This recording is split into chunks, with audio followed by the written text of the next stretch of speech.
देखिए, भारतीय जनता पार्टी का चरित्र क्या है ये पूरा देश देख रहा है। जिस तरह से महिला सुरक्षा के नाम पे बड़े बड़े वादे भारतीय जनता पार्टी ने दिए, बड़े बड़े नारे दिए, बेटी बचाओ बेटी पढ़ाओ जैसे नारे दिए, उस भारतीय जनता पार्टी की सरकार में दो भारतीय जनता पार्टी के विधायकों की सदस्यता सिर्फ इसलिए चली गई क्योंकि उन पे बलात्कार के सजा हो जाती है। और अभी कुछ दिन पहले ही एक विधायक पे बलात्कार का मुकदमा लिखा था और ये फिर से एक बदायूं का मामला सामने है। तो बेटी बचाओ बेटी पढ़ाओ का नारा देने वालों का चेहरा वो जनता के सामने आ गया है। सर, संभल के चंदौसी में 150 साल पुरानी बावड़ी मिली है। चंदौसी के लक्ष्मण इलाके में 400 वर्ग मीटर में फैली है।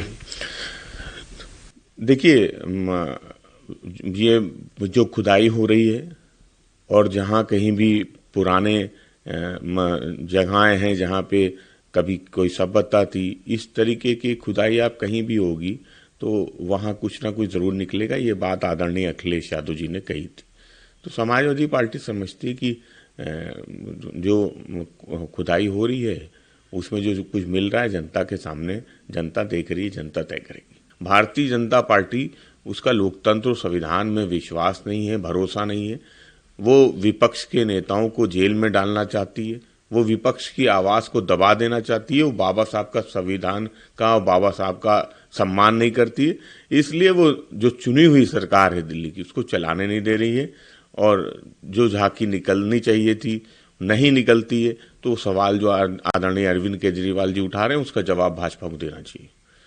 सर, आरबीआई के पूर्व गवर्नर रघुराम राजन कहते हैं कि अगर विकसित भारत नहीं बन पाएगा।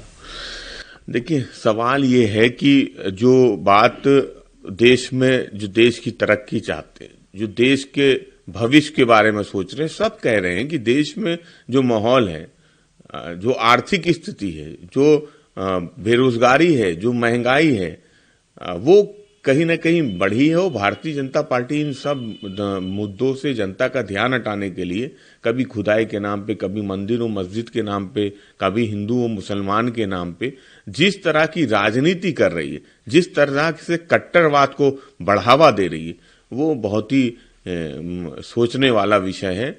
इसलिए रघुराजन जी भी जिस बात को लेकर चिंतित हैं, वो उस बात को लेकर देश की बहुत बड़ी संख्या में लोग चिंतित है, विपक्ष भी चिंतित है। हम चाहते हैं देश तरक्की के रास्ते पे आगे बढ़े, मंदिर और मस्जिद के मुद्दों को पीछे छोड़ा जाए, लेकिन भारतीय जनता पार्टी है कि वो हिंदू मुसलमान की राजनीति से बाहर नहीं आती। बसपा प्रमुख मायावती ने भी कहा था कि जो है 24 दिसंबर को जो है जिस तरह से अमित शाह ने अम्बेडकर जी पे टिप्पणी की थी, उसका जो है बसपा पूरे प्रदेश भर में इसका विरोध करेगी। कैसे देखते हैं कल 24 दिसंबर? देखिए, आदरणीय मायावती जी पहले खामोश रही जब बाबा साहब का अपमान होता रहा। वो उस दल के साथ खड़ी रही, उन लोगों के साथ खड़ी रही, उन विचारधारा के साथ खड़ी रही जो बाबा साहब का विरोध कर रहे थे, बाबा साहब का अपमान कर रहे थे।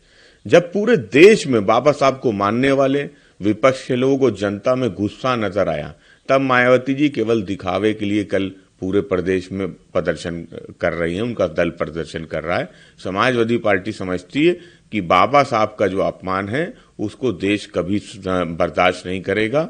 समाजवादी पार्टी, पूरा विपक्ष और देश की जनता ने इसका खुल के विरोध किया है और बसपा कहीं ना कहीं भारतीय जनता पार्टी के समर्थन में खड़ी रही है।